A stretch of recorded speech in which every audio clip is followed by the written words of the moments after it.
comment, and subscribe for more content. Where's the notification bell? It's to the right of you. Oh. What's up, guys? It's DK Wrestler here from a Funko Popcast, and in today's video, I'm going to be talking about the worst to best NYCC 2021 Funko exclusives. But before that happens, make sure you press the subscribe button for more content like this video in the future, and press the little bell beside it to be notified of when that future content gets released. But anyways, guys, let's check it out. So like I said, in today's video, I will basically be ranking every NYCC 2021 exclusive from worst to best. Now I'm talking all of the NYCC exclusives made by Funko. The pops, the sodas, the Loungefly items, even the skateboard is going to be featured in this video. Now I do want to mention that, of course, we all know about those photos of, I guess, a NYCC Part 2 list of Funko Pops that have been surfacing through the internet, which those will not be featured in this video because they are not officially confirmed as of this recording by Funko yet. So I might as well kick off this list with what I feel is the worst NYCC exclusive from this year, and that is the 1500 piece Poly Pigeon. I'm not really a fan of the Poly Pigeons to begin with. I'm not really a big fan of this colorway. I know it's a New York Jets colorway, but it just doesn't appeal to me all that much. Up next is the 2500 piece Poly Pigeon, where it is the green and white instead of the white and green, and that's simply why I put this one higher than the other one, is because I like the green and white colorway better than the white and green colorway. Then I have listed the Dutch Child from It's a Small World, and if you've seen some of the videos we have done this past week as terms to NYCC exclusives, I've been mentioning that I'm not a fan of Funko having It's a Small World as Comic-Con exclusives. I feel like there should have been a different licensor, whether it's even from Disney or even Pixar, to fill the Disney slot as terms to a Comic-Con exclusive lineup instead of making an It's a Small World pop that should be a Disney Parks exclusive, in my opinion. Then I have listed the Mandalorian Ahsoka Tano, like, wallet, I think it is. This is decent, however, I don't see myself getting this because I'm pretty sure this is more of like a girl's wallet, and of course I wouldn't have that, but I really like the design. Then we have Lafayette from Hamilton, and this is okay. This is a pretty decent looking pop, probably one of the better pops as terms to the Hamilton lineup, but once again, it doesn't appeal to me all that much. I haven't seen Hamilton yet, which is why it's a little bit low on this ranking list. Then we got the Stitch with rollers and drawing, and I feel like there are going to be people that are going to be angry about this as terms to my ranking list, but I don't know, I'm kind of getting sick of Stitch pops, and especially when you have a whole bunch of other characters that Funko have not made yet, and they choose to make another Stitch. Then I have the 2500 piece Pizza Rat. This is decent. I mean, I actually am kind of liking this colorway better than maybe one or both of the colorways from last year's Pizza Rat pops, and I like this better than the Poly Pigeon, which is why it is not even close to being beside each other on this ranking list. The Translucent Suyu from My Hero Academia, and I feel like this would be very high up on a lot of people's list because I think this actually sold out at a lot of retailers like outside of Canada and the US. It probably sold out on Hot Topic's website. So clearly it's a popular pop, but to me, because of the fact that we already got this pop announced last year at New York Toy Fair,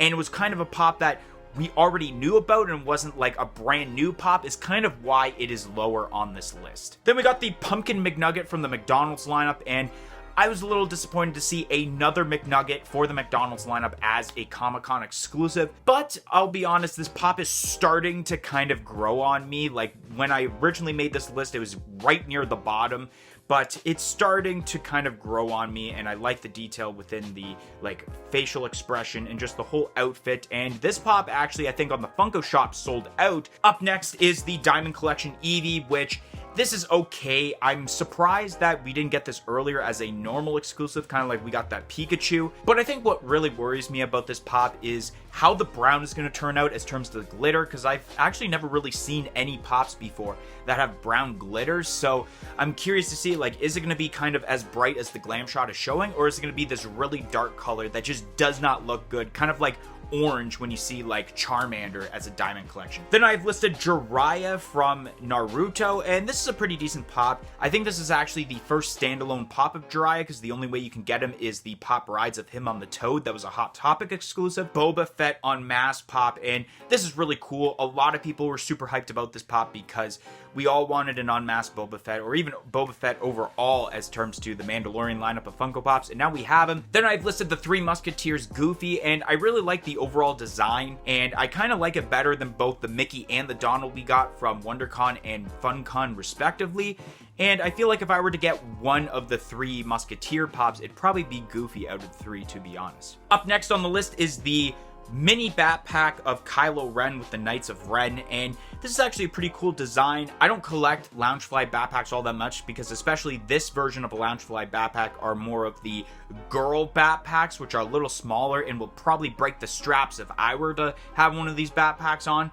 So that's why it's kind of a little bit low. And this actually also glows in the dark, and I'm pretty sure that it's the masked portion, like in the middle of the mask, that glows in the dark, where it's kind of like a silver color and it's like a bright white when it glows in the dark, which is really cool, and that's why it kind of jumped on this list. Then we got ourselves the Masters of the Universe items, which I have basically all four of them, but they're going to be specifically ranked. I think the least favorite of this Masters of the Universe has to be the Roboto, just because even though it does have a bit of a different color swap, it is just a metallic variant, and I don't really like when they just do metallic and not something really cool as terms to a chase for that soda. And then the Snake Eye soda, it's basically the same thing, but I like the detail better than Roboto. There's a lot more detail. As terms of the pops, I'll go with Snake Eyes, because even though the detail is really nice, I know that a lot of people do like the Zodak pop, and there is quite a bit of detail within both of them, but I just went with the Zodak higher than essentially the Snake Guys, or Snake Face, sorry. Then we got ourselves the Yzma backpack and the pop. Those are side by side on this list, essentially, where I think that the pop is better than the backpack, of course, because of the reasons I mentioned about the backpack. But of course, the pop is really cool, and if you already have that FunCon exclusive Kronk in the Scout Leader outfit, this goes with that Kronk, so it's almost like you have to get this pop, essentially. But I find that the Yzma as Cat from San Diego Comic-Con last year is better than this pop. Up next is the Ahsoka Tano backpack. There is quite a bit of detail going on with this backpack, where you have the trees and the moon in the middle, and Ahsoka Tano's holding Grogu, and it's just a really nice detailed backpack. And if you obtain this backpack during the Loungefly launch of NYCC exclusives, then I would say good for you, because this is a really detailed backpack, probably one of the best backpacks that Loungefly has done, per se. Then I've listed the Bingo Funko Soda. I don't see myself getting this, but I really like the detail as terms to this Funko Soda. I would see myself getting this over the backpack, because I do collect Funko Sodas, unlike Loungefly backpacks. Then I've listed the President Low-Key backpack, and I think this was pretty cool, where you have essentially his suit as the main part of the backpack, even the little button that shows Low-Key, and even the little horns from Low-Key's helmet as terms to the backpack. Speaking of backpacks, we're moving on to the Edward Scissorhands backpack, which I thought this was really cool, because you got Edward Scissorhands' face, but it almost looks like he's kind of hugging the little pouch in the front, because you can see the arms, and then his scissors are kind of covering the pouch there for the backpack, which this is a unique backpack. But once again, I don't collect Loungefly items, which is why it is not one of the best NYCC exclusives in my opinion. Next up is the Arthur pulling Excalibur from the Sword and the Stone. This is a really cool pop. This ended up being a pop deluxe, which definitely makes sense, because I felt like, how would you pull this off as a normal 3.75 inch pop? Really cool, and I feel like it is the best Sword and Stone pop, but I don't collect Sword and Stone. Next up is the Mandalorian Backpack, and even though it's a little bit simplistic, I really like this for the fact that even though you have the Grogu there, you have the choice of either having the cover for the hover pod either open or closed, which is really cool. I like that kind of idea. Then we got ourselves Savant from the Suicide Squad, and I really enjoyed the Suicide Squad movie, and essentially I really like how they made this character, because when we thought of what could there be for a Suicide Squad pop potentially for NYCC, we didn't think Savant, we probably thought the Weasel, but this was a pretty good consolation prize. It's always cool to see Michael Rooker pops. Now we got ourselves Polaris from X-Men, and I think this is pretty cool. I like the green involved involved with this and the different shadings, and I like how it's glow in the dark because green is such a great color when it glows in the dark. But personally, I don't know who this character is at all, and I don't see myself getting this. Then I've listed the Poison Ivy Funko Soda, and I think it was really cool that Poison Ivy got a Funko Soda representation. And I'm kind of a fan, but not a fan of how the chase is glitter. I mean, it makes sense for the attire, but I don't like the idea of the hair being glitter. Then I have here the Darth Maul Loungefly Backpack, which if I'm not mistaken, this I think is the last Loungefly item on this ranking list, and I think this is really cool. This was really an eye catcher for me because Darth Maul is a really cool character, and I like how even though it's just the face and that's pretty much it, I think that's all it needs to be. I didn't think they need to put so much detail as terms to a Darth Maul backpack. Just having his face like that just make this backpack really pop out well. So next up is the Cavity Sam Funko Soda, and I really enjoyed this. I like how there's a glow-in-the-dark chase and how you can have the pieces that glow and the nose also, but I do think that this should have been pulled off as essentially glow-in-the-dark and a singular can, but it's still cool that we have Cavity Sam, and I'm really considering getting this soda. Next up on the list is the Zombie Bart Skateboard, which this really caught my eye because this wasn't announced during the reveals. This was actually revealed on the Funko app, and it was really surprising to see a Funko skateboard, and I really like how they did Zombie Bart because, of course, Zombie Bart is riding a skateboard, and I just love that purple background with the pop art form of essentially Zombie Bart and just those letterings on there. It's cool that we have some sort of representation this year for Treehouse of Horror because we didn't get any pops for the Treehouse of Horror this year, which was a little surprising. The Rocket Raccoon Funko Soda, and why I pretty much made this as the top Funko Soda as terms of these NYCC reveals is because of how unique the common and the chase is. Although you have one being flocked as the chase and one not, they have different colors as terms to these common and chases, where essentially you might want to get more than one so you can get that chance to get the chase. And I really love the chase involved with this. I think the brown does look better than the gray in my opinion. Carnage from Venom, Let There Be Carnage. Now I did get this pop and I can't wait to see what this pop looks like in person. The reason it's not right on there on the top because I think this is the fifth.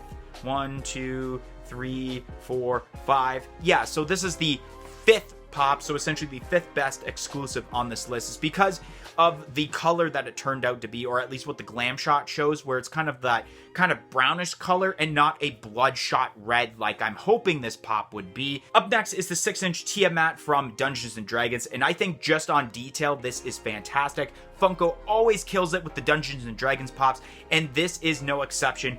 5 heads for essentially the deluxe price of I think $25 or $30 Canadian, which is actually a pretty good deal, which you're getting a really huge bang for your buck, especially with the D20 dice included with this. The Jack Skellington Pumpkin King Funko Soda. This, in my opinion, was the best Funko Soda as terms to NYCC this year.